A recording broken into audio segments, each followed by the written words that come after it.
shortly we are going to be joined on stage to the musical stylings of Mr. Gary Chalk, but let's find out how Transformers the movie ends. Jim Sorensen, Christmas McFeely, come on down!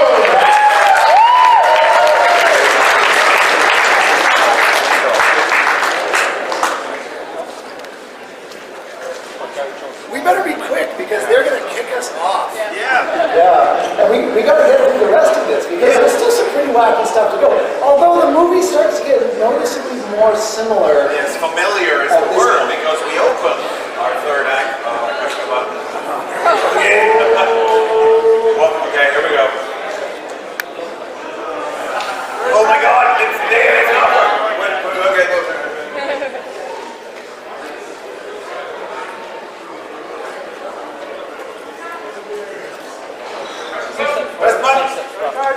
here we go. We start with some very familiar scenes. Hot Rod awakes on the planet Quintessa and rescues Tanker from a robotic squid. Magnus's crew crash land on the moon of Unicron. And you might remember the early floor near Unicron with the horizontal ring, which I guess is vaguely slant-like, had a moon as part of it, and this is where they crashed. And I'm going to talk very briefly about the squid scene because, you know, Ron liked to write these elaborate, 7-8 page battles, and the squid battle was a lean 1.5 pages. I couldn't believe it. And it's almost exactly what we got. And I can't verify this, but my pet theory is that when Flint was going through this to try and, condense down to something filmable, he got to this scene and was able to get through the whole thing without starting to go flip. I remember when we were reading this schedule over Zoom to pick out the moments that we go to illustrate, we were like, yeah, the squid battle happens, and we flipped a bunch of it, and it was like, wait, when did it ended? We just expected it would run out. Exactly. The only difference was that after Tanker gets ripped to bits, he says, magnets, use your magnets, and he picks them up. But then he does leave a piece out, so that's very familiar with what we finally got. And meanwhile, these guys have landed on the moon of Unicron. They're flying along fine. There's, because there's been no emergency separation, anything like that. They strike some sort of tractor beam, Rusty describes it as. But Metlar says it's drawing us away from the planet to a satellite moon. Does he describe it as like a brainwave? Yes, they've collided. I think Rusty is the one who simplifies it as being a giant brainwave. And while they're crashing down, we cut back to Earth, where this is when the fourth instance happens, isn't it? Yeah, so we may as well, let's have page one. We cut back to the show to Blaze, Wheeljack, and RC leading the fight continuing on Earth. Is that 137? 137, 138, that sort of territory. 137, 138, yeah. So, Angelon featuring RC as she speaks and then transforms, rising up to see Starscream. Starscream's, strafing them, now erase them. And RC, I guess she's in robot mode, rises up to seize Starscream by his tail assembly as he streaks by, and then says, I might try transforming on our angle, on the stage direction, on Starscream as he gets to the top of his climb and slows, straining to fly with the weight of RC, I suppose in car mode, on his rear. I can't climb! On RC and Starscream. Well, then maybe you should fall. As she speaks, she twirls him over her head. So I guess she's in robot mode. I guess she throws onto him as a car. I'm not quite sure what's happening.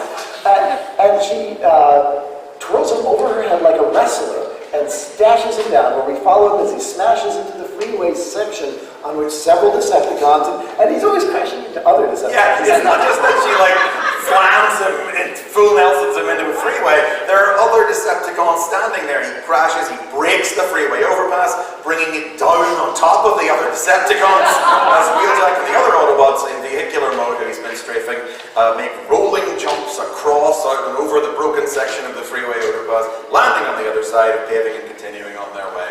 Starscream as he plummets and crashes. But Wheeljack ruins the mood by saying, good work, RC. It's about time you pulled your weight. And that has not finished Starscream, but I believe that is the last Starscream has to play in. Well, I don't think he really has any more role in this script. might see him again, but he doesn't have anything more to do. Galvatron arrives to give him some abuse. You know, it wasn't my fault, mighty Galvatron, they tricked me. But Galvatron is about to lead the Decepticons after the Autobots when suddenly torture happens again. And the entity says, hold Galvatron and attend me. You falsely reported the extermination of the Autobot space probe. They survived, and Galvatron reacts. That's impossible. There was no indication of functioning Autobots on the asteroid. Nonetheless, they did survive and now intrude close to my domain. I order you to see to their elimination personally at once. Do you hear? I hear and obey, noble entity. I will see to their termination. And then they cut off transmission, and Galvatron says, No.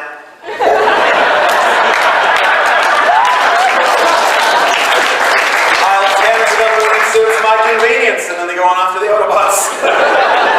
on Earth, the Autobots on Earth. So the Autobots on the moon of Unicron, and on, I guess what would become Quintessa. I don't think they use that. I don't know if they do, yeah. The Hot Rod and Tantor at the red desert shore of a Mercury sea.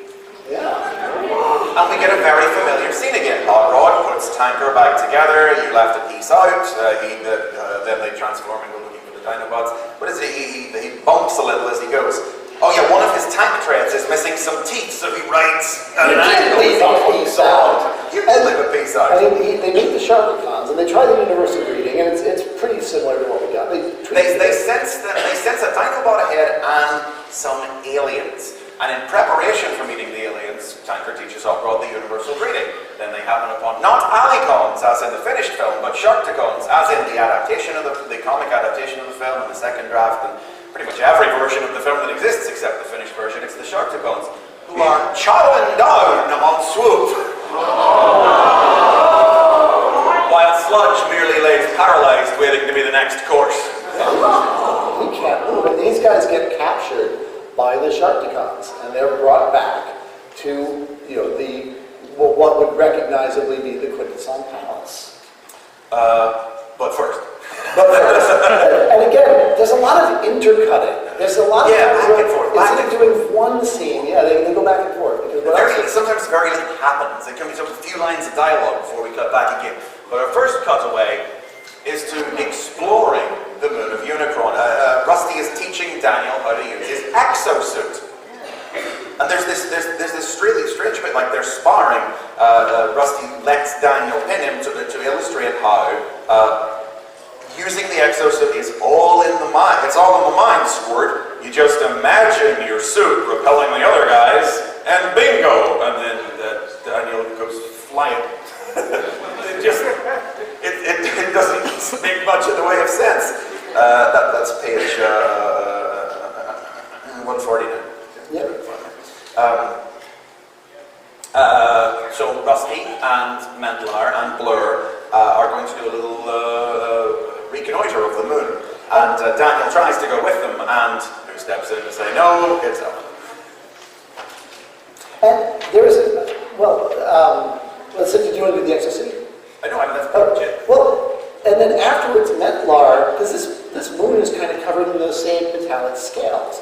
And there's a bit that echoed into the final film in a very different context, but it was clear to me that this idea made its way into the second draft, where Mentlar scoops up a single scale from the surface and he drops it in the specimen jar. And it's, it doesn't seem that significant, but then, after he does it, the camera zooms in on that void left by the missing scale as a sudden network of electrical webbing starts emanating from the spot, sparking and dancing across the landscape like synapses in a neuron connection.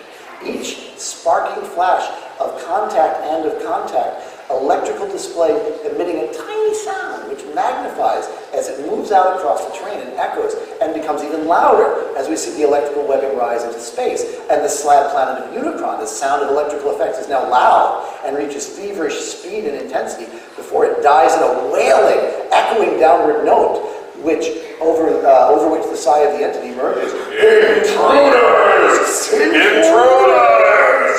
And it's, this is what Unicron did when he sees the Matrix being passed. This very similar sort of scene of zooming out and zooming in. And I love little moments like where they just liked an image and they found a way to use it even as scales stopped being a thing. And then as you might imagine, we cut back to Earth, where the Decepticons have the Autobots cornered, but then, the cold ray, the torture begins. Galvatron says, choking, "Beloved entity, I have yearned for communication with the..." Liar! You did not obey my orders! The intruders still flourish when they should have been eradicated. That was my sacred purpose, entity, but I could not leave at once because of the cowardly inadequacy of my warriors. Gas Camper, no further excuses! Assemble a suitable force and deal with the intruders to my domain now. Do you understand? I understand and obey, mighty entity. And does he give him another spaceship at this point? No, they just have to fly off, don't they? But he does get another one, right? Oh no, it's what Starscream gets a moment here. He does. Galvatron's like, the war against the Autobots is all but won now. We'll go and, try to play it off like it's nothing. I've decided we're going to go off into space. And Starscream sneaks in. Galvatron says, "Nothing remains but to rid ourselves of Ultra Magnus and his few pitiful followers, and we shall rule all." We, Galvatron? It seems to this unworthy underling that we is the wrong word. Entity, that is the word, and it is he who will rule everything, including us. And then Galvatron gets right in Starscream's face. Nose to nose. In a few more hours, the Earth will be drained of energy, and the last Autobot and human defender will cease to exist. I charge you to complete that bit of business while I see to our friends. Neither Autobot nor entity shall survive my wrath. I promise you. Decepticons, follow me to our final triumph. Hail Galvatron! We haven't called it up, but the fact that they hail Galvatron at all is a little significant because throughout the script, the Decepticons have this bizarre war cry where it's much like Cobra! They yell, Entity! So they've switched over to hailing Galvatron, and what you're thinking of, Jim, is the Decepticons start transforming and going into the air in formation or flying up in humanoid form and launching Decepticon space cruisers. They just have those now. And there's also It up as it went along. And there's also this ticking clock element. That 97 hours has gone down to whatever it is, 70 or so. But they do kind of remind you that, the Earth is in danger. There's a time limit going on. And we have another moment with Wheeljack and RC, and we see the Sam and Diane thing coming on here. Wheeljack says, "They're leaving Earth with a huge force. They must think there are not enough of us left to matter." It must also mean that Ultra Magnus and the others are causing all kinds of havoc up there somewhere. Wheeljack, we've got a chance after all. Well, then maybe now is a good time for a counterattack. I love an Autobot with fighting spirit, and she kisses him on the cheek. Hey, we're comrades in arms, remember? Arcia smile as she moves back. Of course, Wheeljack. Consider it a symbol of affection. One buddy to another. She-bots. And then he feels his cheek. Do his lights turn red? It doesn't say. Not like that, yeah. Then we return to Quintessa for, again, a very similar scene with one important difference. Hot Rod and Tanker are taken to the prison cell where they meet Granix with a G. A robot made of granite and stone, cracked and chipped on several places. The rector of the planet Lithone. And this is something that we had theorized about for a long time, and this is absolute confirmation that Lithone has been a planet of rock. And From the Greek, lithos, meaning stone. and it's probably, it had to be rock lords that made them decide to change. I never thought, but probably, yeah. Because this wasn't even the confirmation of it, because that survives it. The thing was, Granix with a G was in the only copy of the script that existed online for decades, going back to the 90s, confusing people, thinking it was just a typo that had slipped through. But when we got the second draft, whatever, 10 years ago... Still a rock in yeah, it was still a rock in that version. But what's never confirmed, there's some step in between, because what's his pal's name who dies at the start of the film? Arbless. You gonna tell me that wasn't marvelous? And the other important difference is that Hot Rod has very proactively come up with a plan to deal with the Sharkticons. Well, because they watch Kranix fight them. There is no pool of water. It's more of a Christians thrown to the lions in the gladiator arena type thing. He's given a stun stick to defend himself with, and the Sharkticons, well, it doesn't work. But, you know, the Quintessons want him to put on a show for them. Let's talk about the Quintesson. Yes, that's a real early Flora O'Deary Quintesson design, you see, presiding over the proceedings up there. Ed Perry did this picture, by the way. This is Ed did all the...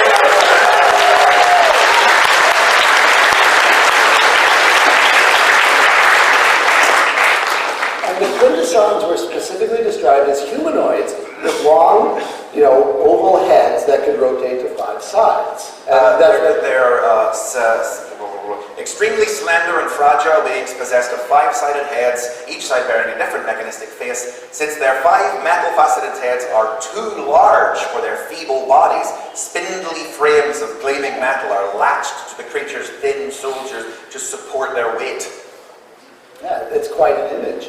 And the Sharkticons are these really primitive mechs, almost AI-type mechs. And when they bump into each other, there's a little beep, little flash. But when they bump into something else, they eat it. So Hot Rod has this really ingenious scheme. To blind the Sharkticons by covering those sensors in oil. Yeah, drawn from their own bodies. But before they do that, we cut back, this is a dark one, we cut back to the planet of junk. To Unicron's moon. Where, Jim, you describe this? Well, so the Autobots have decided that they're going to use cardboard cutouts.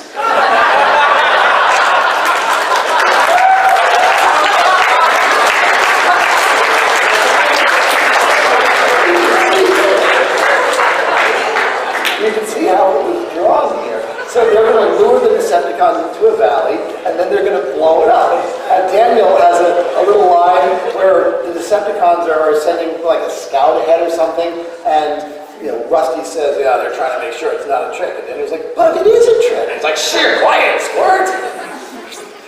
Are we getting near the second dollar? Yes.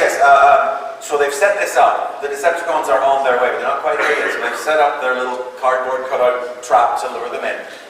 Magnus takes Rusty aside and explains to him that when the Decepticons strike, Springer and the humans are to make a break for it, while Magnus, Mentlar, and Blur make a last stand. They'll blow the canyon down on the Decepticons, but that's not likely to finish them off. So they're going to make the stand so that they can get away to safety.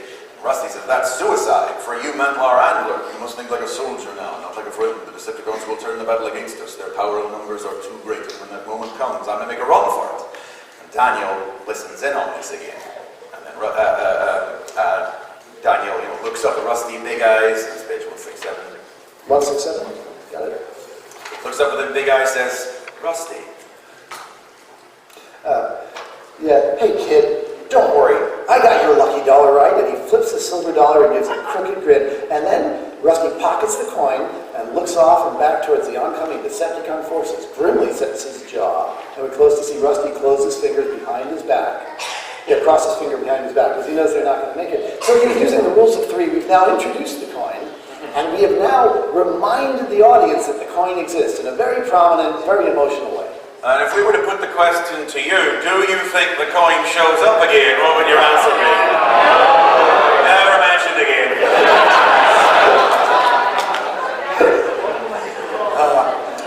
We returned then, cutting back and forth, we returned to Quintessa, where Hot Rod and Tanker are put on trial. I do love this line. The scene opens, they are about to be thrown into the pit, and the Quintesson says, you have been found innocent of trespassing, but guilty of insolence. And Tanker goes to Hot Rod as an aside and said, I knew we should have said please and thank you more. Let justice be done. And they drop them into the pit. And they try their oil blinding trick, and it does work at first. Yeah, and other prisoners start to come out. There's a bit of a sort of Spartacus moment as they're all fighting. But it's ultimately not enough, and they're about to go down when who should come and rescue them but... Well, wait. Sorry, I was going to say, because the way that they overcome the deficiency is the Quintesson uses its mental powers to create new Sharktacons out of a pile of metal scrap purple, and the Sharktacons rise up out of it without this deficiency. And it looks like Iron is going to be overrun until... And who saves them? Yes, Grimlock and Swoop and Sludge. Grimlock, who has freed and rescued Swoop and Sludge off screen. Because we wouldn't want to see that, right? It actually works pretty well. It's very much the final moment of the film. They come in, they save the day, but one of the other prisoners says that they shouldn't kill the Quintesson because he's got mental powers and he can tell them where they need to go. So the Quintesson, what's the prisoner say? His mind scan can probe space and make contact with your own kind so they can rescue you. And Hot Rod gets him in the log and says, mind scan, huh? Well, I want to know if our friends are still functioning out there somewhere. Do your stuff, dum-dum. And the Quintesson, they have to use a holographic translator to decode the Quintesson's brainwaves, but it points the way towards Unicron. And so, again, in another moment where we were reading through the script and we realized that the scene ended very suddenly because you remember this was a page with a handwritten note where we realized somewhat in between Tanker being asked to use a time translation device on the Quintesson's brainwaves and our cut back to Junkion, 6 pages got condensed down into one. Yeah, so the type number is 178, and there's a little handwritten note that says 172 to 178. So there's definitely been a little streamlining here. And nothing of value was lost. I also want to say that we are also streamlining. Like, there's a lot more cutting back and forth than we're indicating. We're giving you the broad brush strokes here. But we do cut back to Junkion. Junkion did again the moon, where the Autobots set the bombs off just as the Decepticons come in. And it works sort of as intended. The Decepticons are knocked off balance. Rusty. Thundercracker is the one who takes it in the face. It's a trick! Mines come cascading down over them, cruiser and the landscape. Is this where we have Ellen and Daniel? Yes, this is where this is. The Autobots, Rusty and the humans don't go right away. But Dirge and Rumble get a moment here, where Rusty's like, Ellen, Daniel, stay back there till I come for you, as Rusty, not listening to Ultra Magnus, goes in to help join the fight. And Dirge lands in front of Ellen and Daniel. Prepare for extinction, Earth vermin. He leaps at him, but Ellen uses her exosuit to kick him karate style, flipping him over and stepping on his neck. And then Daniel goes, hang in, Mom, I'm coming! As the boy starts forward to help, another Decepticon hurls himself on top of him. Say it's Rumble, who pins him down and laughs on You're Rumble. too puny for this league, human child. Now watch how our strength crushes your resistance. Watch! Rumble twists Daniel's head, forcing him to look at Dirge and Ellen as Dirge laughingly moves out of Ellen's grasp and turns her onto her back, preparing to crush her beneath his foot as she struggles to use all the power of her exosuit to save herself. Mom! On Rumble and Daniel, as Daniel turns his head away and knits his brow. Imagine. I told you to watch! But before Rumble can twist his head again, Daniel's exosuit cracks with glowing energy, and Rumble is repelled high into the air. Hang on, Mom! Runs towards Dirge, brows knitted, muttering, imagine! This should be ridiculous, says Dirge contemptuously. Daniel belts him with a two-handed blow to the midsection, which bends his torso in. Then Daniel gives him a cupped hand to each side of the chest, caving it in. And finally, he hurls him onto Rumble, who is just rising, driving them both into the hillside.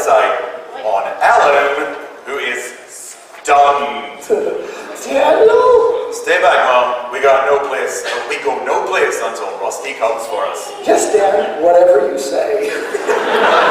Bringing to an end that whole bit where she won't let Daniel go with Rusty or do what he wants because he's proven himself to his mom. Yeah. Gender politics, huh? I know. But then, it's not enough. Ultra Magnus is making his last stand. It is a fairly familiar moment, although he's got Mentlar and Blur with him. So these three Autobots make their last stand. Let's see. I mean, what else is there to say? They make their last stand, but before we see the outcome of the battle, we cut to follow Rusty, Springer, Ellen, and Daniel as they cross through a strange. They've made it away from the battle. They've left the battle behind, and they cross through a sort of strange veil of fog to an area of the moon that is described as being like a sort of dried out seabed. And what comes riding over the horizon? The Junkions.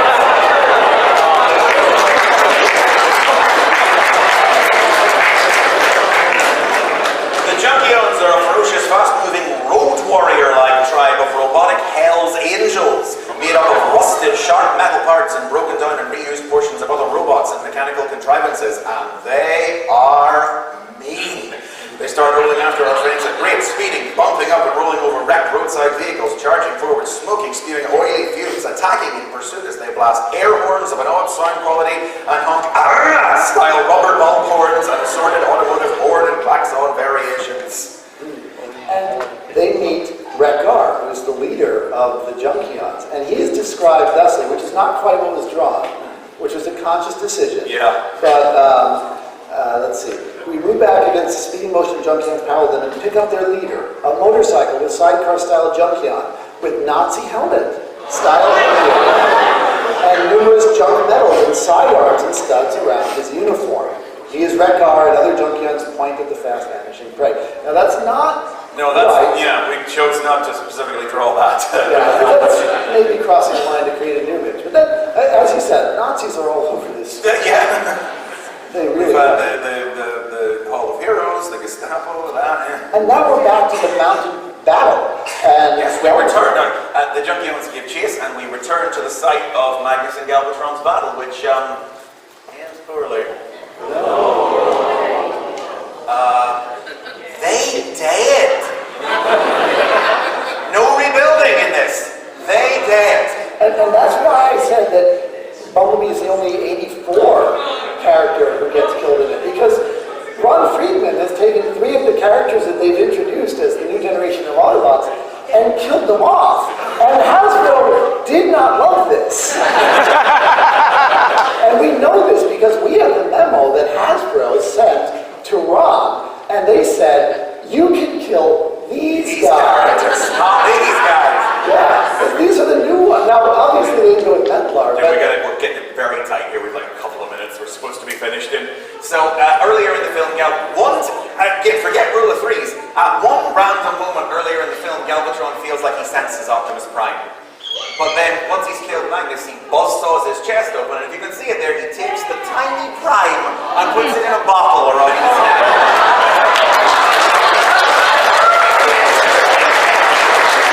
And he says, you shall no longer thwart the Ultra Magnus, nor shall I ever again be disturbed by the lingering aura of your mentor, the execrable Optimus Prime. As if he'd been constantly plagued by the sense of him throughout the film, but he never is. At one time. But they make a whole big thing out of it.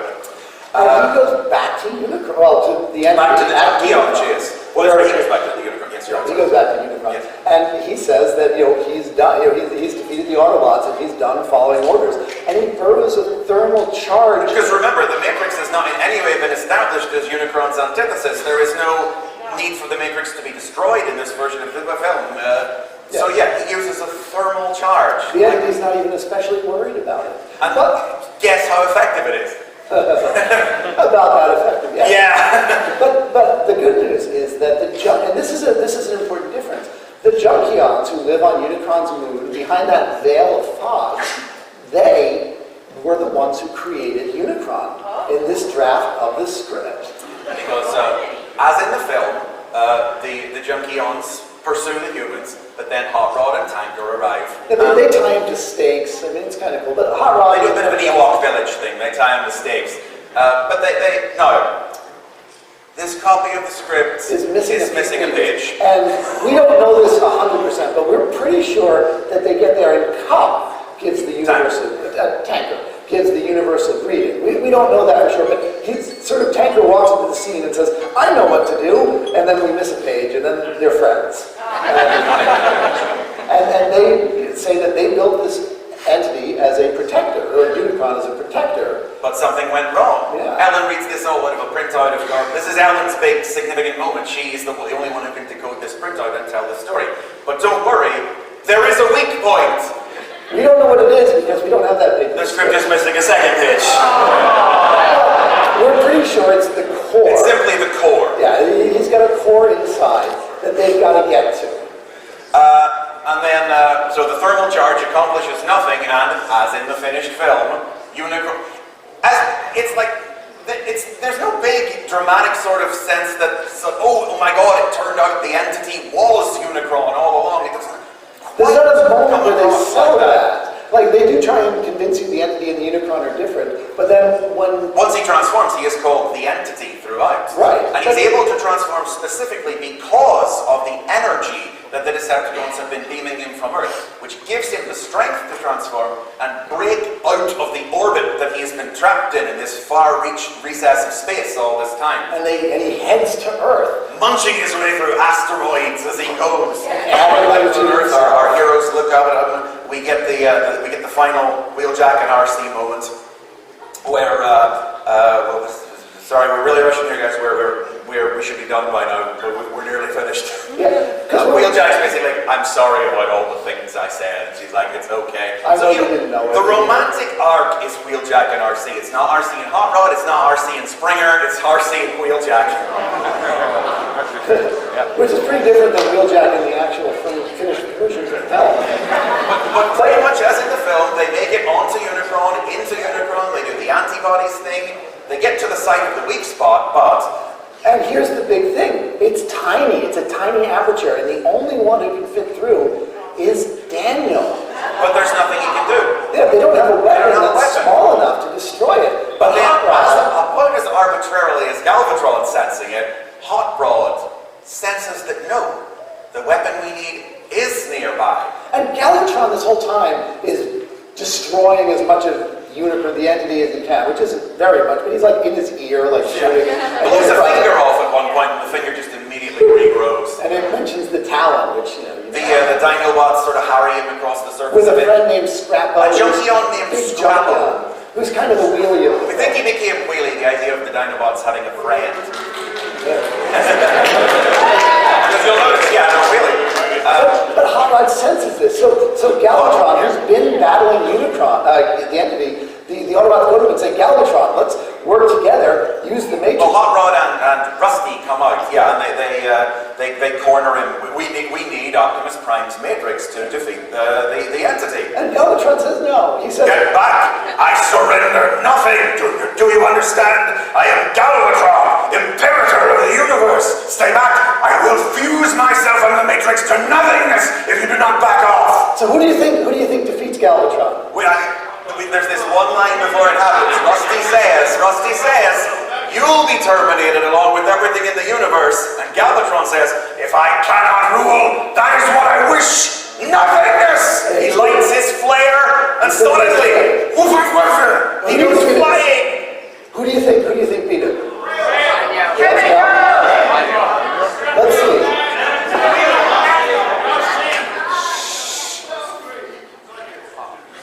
It's Alan.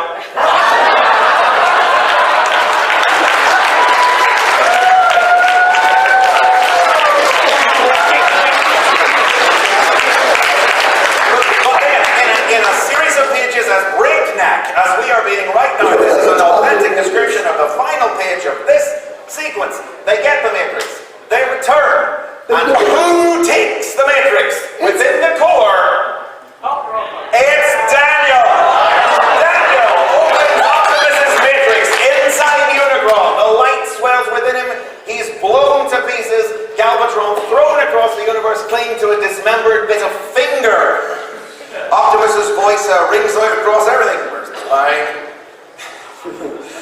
evil shall be eradicated. The goodness of the universe must survive all such as you. And then we end the film. We return to the new, a time skip. We return to the new Autobot headquarters on Earth, where the planet is miraculously regenerated after the cage was turned off. The planet just got better, even though it's being described as shriveled and withered. The Rusty hoists Daniel upon his shoulder, and they lead a victory parade as we fade out.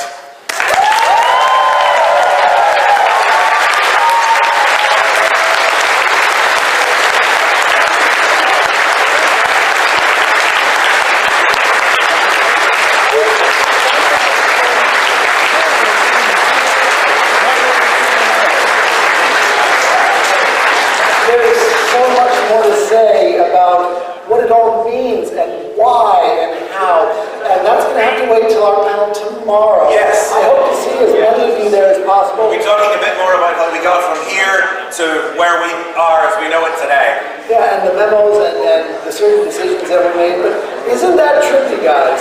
How did you like that, man?